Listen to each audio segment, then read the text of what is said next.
So should we move? Yeah. Thank you. So may I invite Dr. John Mathew, and in the second topic on GI malignancies, multimodality therapy for locally advanced gastric cancer, evidence-based clinical approach, and will be delivered by Dr. John Mathew Manipadam. And he is from the same place from Dr. H. Ramesh, that is Cochin, Lakeshore Hospital. And so please go ahead and have some 3 minutes time for discussion. Good morning. I thank the organizers for this opportunity. My topic for today is multimodality therapy for locally advanced gastric cancer, an evidence-based clinical approach. I shall begin with saying what we do in our department. We essentially follow a multidisciplinary approach and a tumor board and a team which is in constant communication with each other so that there is a flexibility to change the modality of therapy quickly if according to the needs of the patient. In surgery, we essentially follow staging laparoscopy followed by a radical D2 gastrectomy and additional organ resection of, say, the pancreas, spleen, or colon only when there is a direct infiltration by tumor. This will be followed by adjuvant therapy and preoperative neoadjuvant chemotherapy we generally reserve for locally advanced lesions where we feel in the preoperative imaging evaluation an R0 resection is unlikely. So let me come to now what the evidence tells us. I shall go in these 4 categories: surgery, neoadjuvant therapy, adjuvant therapy, and finally tissue agnostic therapy. In surgery, we all know most cancer centers in the treatment guidelines are now advocating D2 gastrectomy with the goal of removing more than 15 lymph nodes. And the cornerstone of the evidence comes from the Dutch trial, which had a 15-year follow-up where they had 380 patients in the D1 arm versus the D2 arm, 331 patients. And they found that there were fewer gastric cancer-related deaths with D2 and fewer locoregional recurrences with D2. And though the overall survival was not significantly different, in the subgroup analysis of those without a pancreaticosplenectomy, there was indeed a significant 15-year survival, better survival with D2. Coming to para-aortic lymph node dissection, is there a role for prophylactic para-aortic lymph node dissection? This was addressed in this Japan Clinical Oncology Group 9501 study, where they included locally advanced disease without gross metastasis to para-aortic lymph nodes, and 135 patients in each arm, D2 versus D2 plus prophylactic para-aortic lymph node dissection. They found that there was no survival benefit, and it only increased the surgical complications. What for those patients who have positive para-aortic lymph nodes? This was the subject of this Chinese study, wherein they selected patients with 1 to 3 likely positive para-aortic lymph nodes, and they compared this versus D2 dissection. They did a propensity match retrospective analysis, and they found that 40.6% of the positive para-aortic lymph nodes were indeed positive on histology, and the 5-year survival rate was significantly higher. The recurrence rate was lower, and the complications, of course, as expected, was more with diarrhea and lymphoria. So in well-trained centers and well-experienced hands, maybe we could add in a patient with a positive, limited positive para-aortic lymph nodes, we could add positive para-aortic lymph node dissection in addition to the D2 radical gastrectomy. Now let me come to the neoadjuvant chemotherapy. There is an increasing trend in literature of starting with neoadjuvant chemotherapy in those with a high possibility of developing distant metastasis. And they include patients with bulky T3, T4 tumors, any patient with visible nodes on preoperative imaging, any patient with a linitis plastic appearance.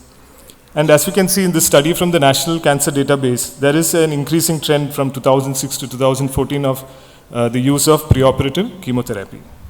However, there is no single study which is showing an overall survival benefit compared to the surgery plus adjuvant approach.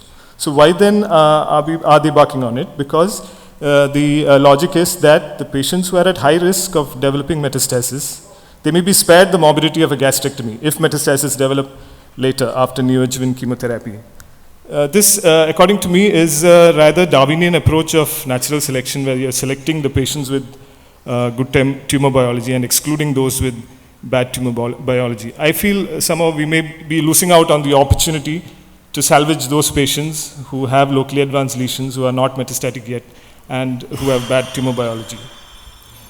So I was not alone in, there are others in literature who have the same feeling. This study from the treatment from China, they analyzed the treatment switch in poor responders with locally advanced gastric cancer. they found that in the MAGIC and FLOT4 trials, the rate of poor responders, according to the tumor regression grade, was an alarming 43 and 38%.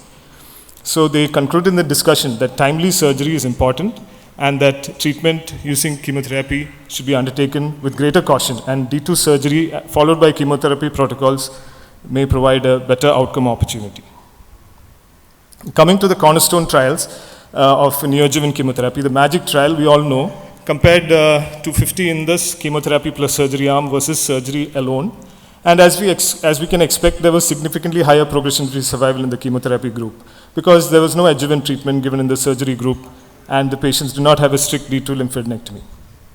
Coming to the Prodigy trial from Korea, which also analyzed neoadjuvant, docetaxel, oxaliplatin S1, followed by surgery, followed by adjuvant S1 versus surgery and adjuvant S1. They had 530 patients in an intention to treat analysis. And we find that 46 were excluded because 24 in the neoadjuvant arm withdrew consent and 13 patients were ineligible for chemotherapy because of inadequate organ function. And we find in the surgery arm, the 100 patients, the 100% underwent surgery, though in the chemotherapy arm, 16 further dropped out. And they were adverse, and this was because of adverse events, disease progression, death, and such. And the median time to surgery was also delayed. However, they showed a significant improvement in progression-free survival at 3 years, but not overall survival. So we can see here in the consort diagram of that study, there were 40 patients who underwent non-curative surgery. And the reasons for it is given in this table, that they had opened and closed 18 patients out of this 40. They have mentioned earlier in the study that staging laparoscopy was used whenever necessary. So maybe it was metastatic disease, maybe it was disease with organ infiltration, and they did not go for a multivisceral resection. And did these patients undergo neoadjuvant chemotherapy to downsize the tumor? What happened to them? All these are not analyzed in this study, and I feel that this is indeed a drawback of this study. And which is why in the NCCN guidelines also, they give emphasis to staging laparoscopy even before starting chemotherapy or surgery. And the jury is not out yet on neoadjuvant chemotherapy because for local regional disease they mention surgery or perioperative chemotherapy. Let me add to the confusion by quoting the study from a Japan Clinical Oncology Group where there were 158 patients in each arm with locally advanced gastric cancer, neoadjuvant chemotherapy with S1 plus cisplatin followed by surgery compared to surgery plus adjuvant with S1. And they, in their results, there was no progression-free or overall survival benefit. So they concluded that D2 surgery followed by adjuvant chemotherapy still remains the standard treatment. Coming to some neoadjuvant regimen, as we all know, the FLOT4 AIO trial showed a significant survival benefit of FLOT over this traditional ECF regimen. However, in our Asian populations, it is generally believed that there is more myelotoxicity with FLOT. There are some newer trials coming up. The Japanese trials assessing the efficacy of combining taxanes with S1, and Ramses study, which combines ramucirumab with FLOT, which is ramucirumab is a VEGF inhibitor. And in the preliminary results, interim results, 180 patients, they showed a higher margin-free resection with adding ramucirumab. So I will not dwell much on neoadjuvant chemoradiotherapy because it's already discussed by Florian, and it is definitely showing survival benefit with cardiac cancers and esophageal, though this tends to be grouped along with esophageal cancers. And the POET and the New Ages trials showed some benefit. The adjuvant therapy, we all know that any disease beyond T2, we need to give adjuvant therapy. And for patients who have an adequate lymphadenectomy, we give them chemotherapy. Who did not undergo a D2 dissection and who has had a R1 or R2 resection, we give chemoradiation. There were many trials and meta-analysis which proved the same. I shall just highlight a few. The CAPOX trial, the classic trial which used CAPOX showed a survival benefit. FOLFOX showed a survival benefit. The AXGC trial where S1 was given as adjuvant therapy, that also showed a survival benefit. The JACRO GC07 trial showed a survival benefit with docetaxel plus S1, and this was significantly better. Coming to adjuvant chemoradiotherapy, the ARTIST trial did not show survival benefit when compared to adjuvant chemotherapy alone. The ARTIST-2 trial followed the same. The CRITICS trial also did not show survival benefit with adjuvant chemoradiotherapy when compared to adjuvant chemotherapy. However, this retrospective comparison with the D1, D2 trial, where they had 91 patients who underwent surgery plus chemoradiotherapy, they found that indeed it reduces the local recurrence when the patient has underwent a D1 lymphadenectomy or has underwent an R1 resection. So let me come to the final section of tissue agnostic therapy. This is the buzzword in oncology right now, wherein the origin of the cancer doesn't matter, whether it's the stomach or the colon or the pancreas, but indeed the molecular signature matters. And this is diagnosed, molecular signatures found by immunohistochemistry or in situ hybridization or targeted PCR, followed by next generation sequencing if it is required of the entire tumoral or germline genome. And in the NCCN guidelines for CA stomach, a universal testing for microsatellite instability by PCR or NGS is recommended in all newly diagnosed patients now. This next generation sequences assesses the high tumor mutational burden, and in patients who have a limited tissue available for testing or who are unable to undergo a traditional biopsy, this helps by doing a comprehensive genomic profiling. Some of the molecules, trastuzumab, pertuzumab, this inhibits the homo and heterodimerization of HER2, and this has already shown benefit in advanced gastric cancer, which overexpress HER2. Now in the perioperative neoadjuvant setting, also it has shown benefit. The Petrarca trial, where trastuzumab plus pertuzumab has been combined with neoadjuvant FLOT, has shown a significantly better disease-free and overall survival and increased complete pathologic response. And now with cisplatin also it has been combined and is the subject for the innovation trial. Coming to immunotherapy, there are patients with a deficient mismatch repair mechanism in gastric cancers, and these tumors are hypomutated and more immunogenic, and there are immune checkpoints that exist to dampen this immune response by which the tumor grows. So one such is the PD-1 ligand expressed on tumor, which binds to the PD-1 on the activated T cell. And the inhibition of this results in improved tumor killing, which is the basis for the immunotherapy with pembrolizumab and such molecules. So it has been found that 3 to 7% of esophagogastric adenocarcinomas are actually MSI high, and the keynote trials have shown benefit with pembrolizumab. Now this is an individual patient data meta-analysis of 4 classic randomized trials, and they found that 7.8% of these patients are MSI high. And in these MSI high patients, though, they found that these patients had a better overall survival compared to MSI low, they did not benefit from perioperative standard chemotherapy. So this is the subject for this neoadjuvant trial, NEO-NIPIGA, wherein they had 32 patients, wherein they gave neoadjuvant immunotherapy rather than neoadjuvant chemotherapy. Nivolumab, ipilimumab surgery, followed by adjuvant nivolumab, and it's a phase 2 trial currently. And they found that of the 29 who underwent surgery, all had R0 resection, 60% achieved a pathologic complete response. And the 3 who did not have surgery had actually a complete endoscopic response with tumor-free biopsies and a normal CT scan too. So let us hope that these molecules give us a better cure and help us in our armamentarium for curing these patients with locally advanced gastric cancer. Thank you. Thank you very much, Dr. Manipadam, for this summary. Just a remark, when the Western studies, done in gastric cancer, they don't have a neoadjuvant arm. It's a perioperative concept.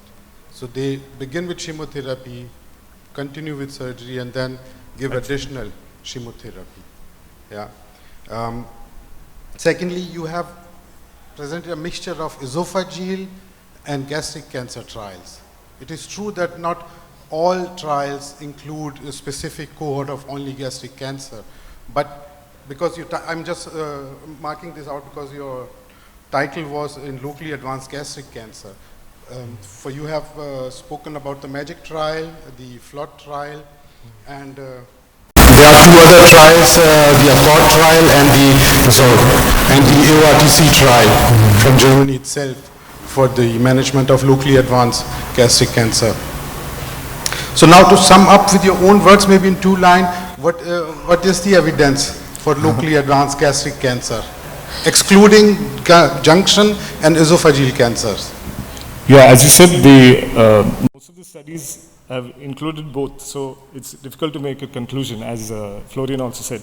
So, but I feel the neoadjuvant chemotherapy is still not for all cancers which are considered locally advanced. Maybe it is for patients who we feel R0 resection is unlikely to be possible with surgery. This is true, but like Florian also pointed out that in this, I think it was a meta-analysis from the National Registry USA where the R0 resection rate was quite low or R1 resection rate was quite high in gastric cancer group. We do not accept in that paper the data, but we are willing to accept the poor R0 resection rate in MAGIC trial and also the ACCORD trial, which we take as basis for perioperative therapy. I could understand your question. No, the question is that these trials are very poor actually. Yeah. The MAGIC trial and the ACCORD trial. Yes. You have R1 resection rate of 2 digits in those both trials. Yes. Yeah, and applying the current standard, like Florian has pointed out, today we cannot accept these R1 resection rates. Yeah. Florian.